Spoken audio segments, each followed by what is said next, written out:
नमस्कार साथियों, आज का जो क्लास है फर्स्ट क्लास जो है ऑक्यूपेशनल सेफ्टी एंड हेल्थ के बारे में पढ़ना है। सुरक्षा, व्यवसायिक सुरक्षा एवं स्वास्थ्य के बारे में पढ़ना है।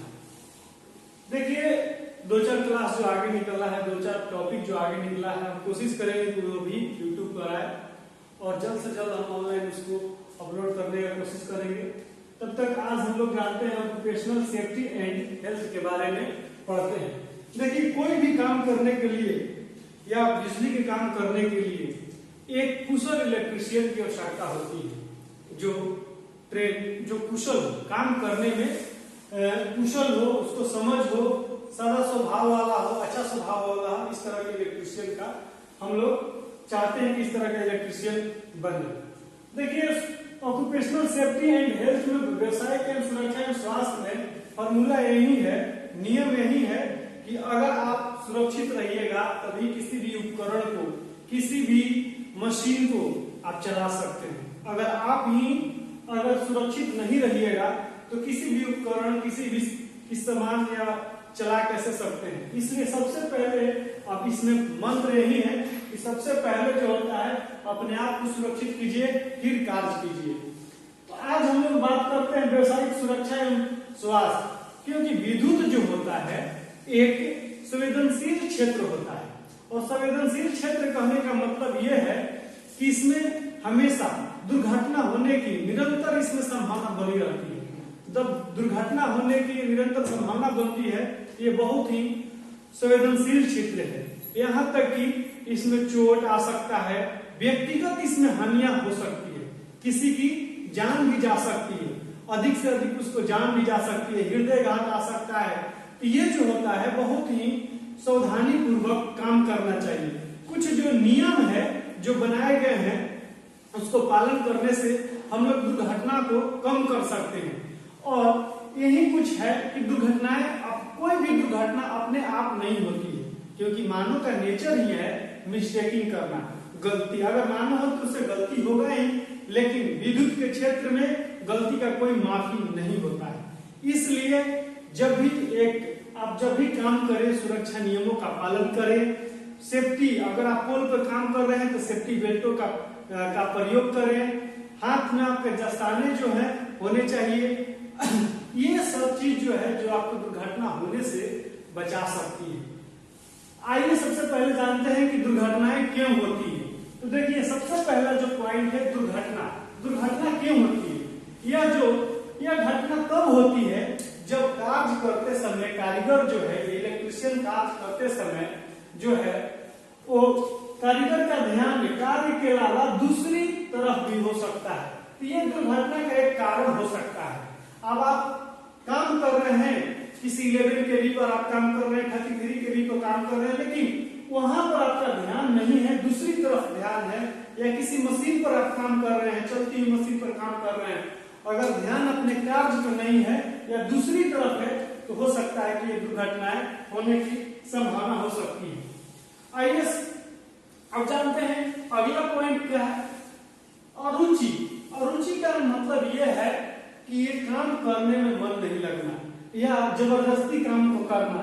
तो ये भी क्या हो सकता है कि ये दुर्घटना का कारण हो सकता है कि अगर काम करने में आपका मन ही नहीं लग रहा है, आपका काम करने का इच्छा ही नहीं है, लेकिन आप जबरदस्ती काम कर रहे हैं, तो ये दुर्घटना होने का एक संभावना हो सकता है। अब आता है तीसरा जो हम पॉइंट लिखे हैं, जल्दबाजी। आप कारखाना मालिक के दबाव में आवश्यकता से अधिक अगर आप काम करते हैं तो हो सकता है कि जल्दबाजी में किया कर रहे हैं तो ये दुर्घटना का एक कारण हो सकता है। तो जितना जो है आपका क्षमता है उसी के अनुसार आप काम करें। ज्यादा जल्दबाजी में अगर करेंगे तो दुर्घटना होने की संभावना हो सकती है। कहा जाता है कि सावधानी हटी दुर्घटना घटी। तो इसमें सावधानी को ही सबसे जो है मानकर चलना है। अब जैसे एक ये जो पॉइंट लिखे हैं, चौथा पॉइंट जो लिखे हैं, अज्ञानता। आपको उपकरण के बारे में पूर्ण जानकारी नहीं है, अज्ञान है और उपकरण को चला रहे हैं, तो ये क्या होता है कि जब आप उपकरण को चलाते हैं तो ये दुर्घटना होने की संभावना होती है। इसीलिए कि किसी भी व्यक्ति को उसको ट्रेनिंग दिया जाता है, प्रॉपर ट्रेनिंग लेना चाहिए। जहां पर भी किसी भी संस्थान में आप काम करते हैं वहां पूरी जानकारी लेनी चाहिए और तब उस काम को या उपकरण को चलाना चाहिए। तीसरा होता है असुरक्षित हस्त औजार। जो आप हस्त यानी हस्त जो हाथ, जो असुरक्षित औजार, आपका औजार भी आपका दुर्घटना का कारण बन सकता है। जैसे फटे हुए दस्ताना का प्रयोग अगर करेंगे तो करंट आने की संभावना हो सकती है। अगर आप या मान लीजिए आप यार्ड में जाते हैं या कहीं भी मशीन पर काम करते हैं, लाइन का काम करते हैं, तो आपके रबड़ का जूता होना चाहिए। तो ये सब क्या है आपके, या इंसुलेटेड प्लायर होना चाहिए। तो ये सब क्या है कि दुर्घटना को कम से कम कर सकता है। मशीनों का रख रखाव आपका ठीक से होना चाहिए, ये दुर्घटना को कम से कम कर सकता है। ये जो पॉइंट है असुरक्षित पहनावा, पहनावा से भी क्या हो सकता है कि दुर्घटना हो सकता है। ये असुरक्षित पहनावा, जैसे आप मशीन पर काम कर रहे हैं, ढीला कपड़ा पहन के जा रहे हैं, तो ये भी एक दुर्घटना का कारण हो सकता है। अब जैसे क्या नहीं पहन कर जाना चाहिए, आप मशीन पर जाकर काम कर रहे हैं तो धोती कुर्ता नहीं पहन कर जाना चाहिए, टाई पहनकर नहीं जाना चाहिए और मफलर आदि का प्रयोग नहीं करना चाहिए। ये हमेशा कारखाना में काम करने वाले व्यक्तियों को वर्जित रहता है। जो मशीन पर, चलती हुई मशीनों पर जो व्यक्ति काम करता है उसको ये पहनकर नहीं चलना चाहिए। जैसे नशे की आदत होना, ये जो हम एक पॉइंट लिखे, नशे की आदत होना, यानी नशा में कारखाना में काम करने का मतलब है कि अपने आप को जो है दुर्घटना को नियंत्रण देना। तो नशा में कभी भी काम नहीं करना चाहिए और व्यक्ति कभी भी नशा में काम नहीं करना चाहिए।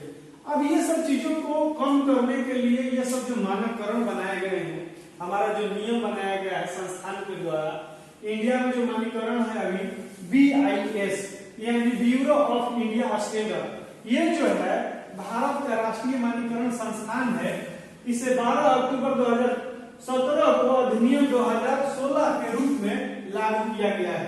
अब ये क्या है कि मान लिया जाए कि जैसे हम लोग, आप जाते हैं सुनार के यहाँ जाते हैं, तो सुनार के यहाँ जाते हैं तो आपको कैसे पता चलेगा कि ये जो सोना ले रहे हैं वो अच्छा सोना है या डुप्लीकेट है या ओरिजिनल है।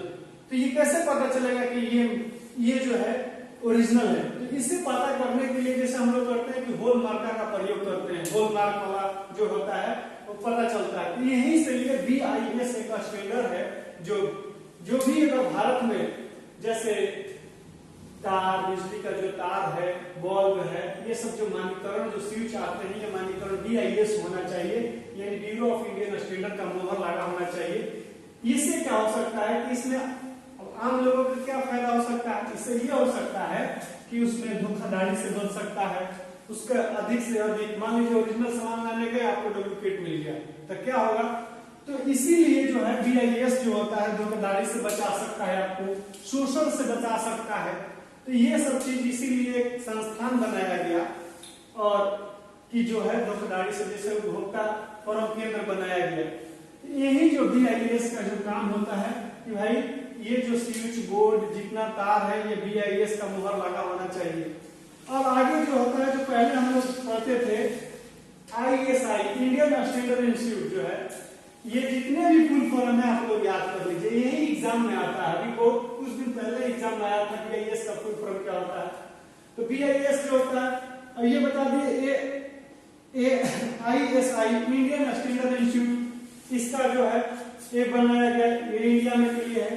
ये है ISO इंटरनेशनल स्टैंडर्ड ऑर्गेनाइजेशन, जो ये इंटरनेशनल स्टैंडर्ड ऑर्गेनाइजेशन है। ASI है अमेरिकन स्टैंडर्ड एसोसिएशन, BSI है ब्रिटिश स्टैंडर्ड इंस्टीट्यूट। ये जो है हर देश का एक अपना हर देश का अपना एक संगठन है, मानकीकरण है। इसीलिए इसका बनाया गया कि जिससे धोखाधड़ी से बचा जा सके, जालसाजियों से बचा जा सके, इसीलिए ये बनाया गया।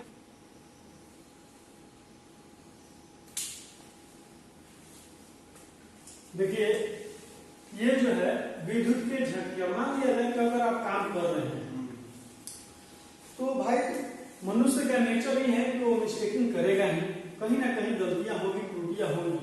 लेकिन जब विद्युत झटके होते हैं तो क्या क्या हानियां हो सकती है, उस हानियों के बारे में हम लोग जानते हैं।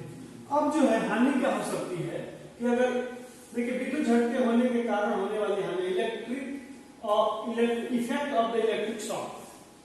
तो जब विद्युत झटका लगता है तो उसका कारण तो हमने बताया कि अगर लापरवाही करते हैं फिर भी अगर लगता है झटका तो उसका क्या हो सकता है। तो विद्युत झटका लगने पर मनुष्य के शरीर में छाले पड़ सकते हैं। जब शरीर अगर जल जाएगा तो छाले ही बन जाएगा ना, तो छाले पड़ सकते हैं। विद्युत झटका लगने पर मनुष्य के शरीर पर छाले पड़ सकते हैं। रक्त प्रवाह हो सकता है, यानी ब्लड का निकलना हो सकता है, आपका ब्लड जो है वो निकल सकता है। व्यक्ति को मूर्छित हो सकता है, व्यक्ति जो है मूर्छित हो सकता है, यानी कहने का मतलब यह है कि व्यक्ति जो बेहोश हो सकता है। अगर आपको इलेक्ट्रिक शॉक लगता है यानी विद्युत झटका लगता है तो ये क्या होगा कि श्वास में रुकावट पैदा हो सकती है। श्वास में आपका जो श्वास है उसमें रुकावट पैदा हो सकती है। इसके बाद हृदय की गति रुकने से व्यक्ति की मृत्यु भी हो सकती है। ये इलेक्ट्रिक के जो इफेक्ट ऑफ इलेक्ट्रिक शॉक है, यानी झटके लगने से जो होने वाली हानियों के बारे में हम चर्चा कर रहे हैं। देखिए अगर किसी भी व्यक्ति को विद्युत का झटका लगता है, रक्त का प्रवाह हो सकता है, श्वास अगर रुक सकता है, तो पीड़ित व्यक्ति को क्या करना चाहिए, जल्द से जल्द दुर्घटना स्थल से उसको कहीं दूर जहां पर स्वच्छ हवा आ रहा हो वहां हवादार जगह पर उसको ले जाकर रखना चाहिए, ले जाए जहां पर स्वस्थ हवा। पीड़ित व्यक्ति को पीड़ा को देखकर, उसके दुख को, उसके दर्द को देखकर घबराना कभी भी नहीं चाहिए। अब मान लिया जाए कि दो ही आदमी अगर आप कहीं काम कर रहे हैं तो ऐसा होता है अगर एक आदमी का विद्युत इलेक्ट्रिक शॉक लग जाता है, अगर एक व्यक्ति जो है उसके अगर ब्लड निकल रहा है या विद्युत व्यक्ति मूर्छित है या श्वास नहीं चल रहा, तो अगर आप घबरा जाइएगा या आप डर जाइएगा तो उसको ठीक कैसे डॉक्टर के पास कैसे ले जा सकते हैं। इसलिए पीड़ित व्यक्ति को जल्द से जल्द उसको दुर्घटना स्थल से हटाना चाहिए। पीड़ित व्यक्ति को पीड़ा को देखकर, दर्द को देखकर घबराना नहीं चाहिए। दुर्घटनाग्रस्त व्यक्ति अगर बेहोश है, अगर खून निकल रहा है, तो क्या करना चाहिए कि सबसे पहले जो है खून रोकने की कोशिश करनी चाहिए, उसको ब्लड को बांधना चाहिए। जो फर्स्ट एड किट में जो सामान होता है उसका प्रयोग कर ये रोकना चाहिए। और सबसे पहले जहां पर भी काम करें वहां पर आपके आसपास के डॉक्टर का, एम्बुलेंस का, ये सब नंबर जो होता है वो रखना चाहिए। फायर जहां पर होते हैं उन लोगों का नंबर रखना चाहिए। यहीं पर शीघ्र चिकित्सा यानी डॉक्टर को बुलाएं या आवश्यकता होने पर खुद लेकर डॉक्टर के पास जाएं। तो ये जो होता है, ये जो है आदमी की जान बच सकता है। व्यक्ति अगर जल गया हो तो जलने हुए व्यक्ति को, अगर व्यक्ति मान लीजिए पोल में काम कर रहा है, कोई मिस्त्री है काम कर रहा है या जल गया है, तो जले हुए व्यक्ति को क्या करना चाहिए, जले हुए व्यक्ति को कंबल से ढक दे, उसके घावों पर हवा न लगे। ये सब काम करना चाहिए। आपको कभी घबराना नहीं है, जब आप काम करने जा रहे हैं तो इसमें घबराने की कोई आवश्यकता नहीं है। अब देखिए जो करंट लगता है तो क्या हो सकता है, मिनिमम जो करंट होता है बात कर रहे हैं, अगर 10 मिली एम्पियर की बात कर रहे हैं, 10 मिली एम्पियर के से अधिक की धारा अगर व्यक्ति से 3 से 4 सेकेंड, मात्र 3 से 4 सेकेंड तक अगर शरीर से प्रवाहित होती है तो व्यक्ति की मृत्यु हो सकती है। और सोचिए कि 10 मिली एम्पियर से अगर करंट जो है अगर 3 से 4 सेकेंड तक अगर रहता है शरीर में, आदमी का जो है मृत्यु हो सकता है। सोचिए एम्पियर में भी नहीं, मिली एम्पियर में। देखिए सिर्फ जो वोल्टेज है 90 वोल्ट जो होता है वो आदमी के लिए ये सिर्फ 90 वोल्ट पर होता है। इससे अधिक होने पर हम लोग को झटका लगता है। हम लोग को इलेक्ट्रिकल में क्यों झटका लगता है कि जब हमारा जो शरीर है 90 वोल्ट तक सह सकता है, वोल्ट सह सकता है, लेकिन 90 वोल्ट से जैसे ही अधिक वोल्टेज मिलता है तो शरीर में झटका लगता है। 0 से 5 मिली एम्पियर तक ये सेफ होता है, आपको कुछ भी नहीं होगा, पता भी अगर 1 मिली एम्पियर है तो ये पता भी नहीं चलता। ये 0 से 5 मिली एम्पियर तक आदमी सेफ होता है। लेकिन अगर 50 मिली एम्पियर तक हृदय घात हो सकता है, आप जो है हृदय घात हो सकता है। कहने का मतलब है कि हृदय घात से आपका का जो है मृत्यु हो सकता है। ठीक है, तो ये जो हम डाटा जो लिखवा रहे हैं ये प्रत्येक एग्जामों में आता है। अगर पूछता है कि आदमी के लिए सेफ वोल्टेज कितना हो सकता है तो 90 वोल्ट, 0 से अगर 5 कितने पर सेफ हो सकता है, 0 को 5 मिली एम्पीयर से सेफ होता है। कहीं कहीं एग्जाम में जो आता है कि यहाँ देखिए 10 मिली एम्पीयर से अधिक पर व्यक्ति के शरीर से में मृत्यु हो सकता है, लेकिन कहीं कहीं 9 मिली एम्पीयर भी देता है आदमी के सेफ, ये सेफ में आता है 9 मिली एम्पीयर, ये भी कहीं कहीं बुक में देता है सेफ के लिए। अब आगे में बात करते हैं, ये तो सेफ है, कहीं कहीं का आज जो है बस यही पढ़ाएंगे, अगले जो टॉपिक होगा कल पढ़ाएंगे। ये सब जो है ये एग्जाम में क्वेश्चन आते हैं, आप लोग नोट डाउन कर लीजिए कि स्वस्थ मानव शरीर का प्रतिरोध कितना होता है। तो स्वस्थ मानव शरीर का जो प्रतिरोध होता है वो 1 किलो ओम या 1000 ओम होता है। तो गीला शरीर का प्रतिरोध 1000 ओम से कम होता है। सूक्ष्म त्वचा का प्रतिरोध जो होता है, ये शुष्क जो होता है, तो ये सूखा त्वचा का प्रतिरोध 1000 से अधिक होता है। त्वचा सहित मानव शरीर का प्रतिरोध 500 से 300 ओम तक होता है। मोटा शरीर का प्रतिरोध कम होता है, पतले शरीर का प्रतिरोध अधिक होता है। 110 वोल्ट डीसी का प्रयोग जो है वो भारतीय रेलवे में किया जाता है, पानी वाले जहाजों में किया जाता है, परिवहन में किया जाता है। ये क्वेश्चन एग्जाम में आता है। अब रेलवे में क्यों प्रयोग किया जाता है, जैसे पहले पंखा जो होता है आदमी जो है घर लेकर चला जाता था, तो रेलवे ने एक दिमाग लगाया कि जो है पंखा तो लोग घर लेकर चले जाते हैं अपने यूज के लिए, ये तो सारा सामान इलेक्ट्रिकल पंखा ही निकाल लेंगे। रेलवे जो है दिमाग यूज किया 110 वोल्ट डीसी का प्रयोग किया। जितने भी अगर रेलवे में देखेंगे बॉल लाइट फैन चलते हैं सब डीसी से चलते हैं। तो 110 वोल्ट प्रयोग किया कि अगर ये फैन है तो 110 ही वोल्ट पर कार्य करेगा। 110 वोल्ट पर अगर ये फैन जब कार्य करेगा तो बताइए पंखा ले जाइए क्या कर दीजिएगा, 110 वोल्ट डीसी कहां से लाइएगा। इसलिए भारतीय रेलवे में ये पूछता है भारतीय रेलवे में कितने वोल्ट का डीसी का प्रयोग किया जा सकता है, 110। पानी वाले जहाजों में कितने वोल्ट का प्रयोग किया, परिवहनों में कितने का प्रयोग किया जाता है, ये सब 110 वोल्ट डीसी का प्रयोग किया जाता है। हम लोग को पढ़ना है एबीसी यानी एयर अवे ब्रीथिंग सर्कुलेशन। अब मान लिया जाए कि इलेक्ट्रिकल शॉक लग गया, अब जान गए कि इलेक्ट्रिकल शॉक से हमें ये चीज हो सकता है, तो कल हम लोग जानेंगे कि ये क्या होता है एबीसी यानी एयर अवे ब्रीथिंग सर्कुलेशन क्या होता है, इसके बारे में कल जानेंगे। गोल्डन आवर क्या होता है, दुर्घटना से पहले जो उपचार किया जाता है, प्राथमिक उपचार कैसे किया जाता है, इसके बारे में हम लोग जानेंगे। आज की क्लास हम यही समाप्त करते हैं। खुश रहिए, मस्त रहिए, व्यस्त रहिए।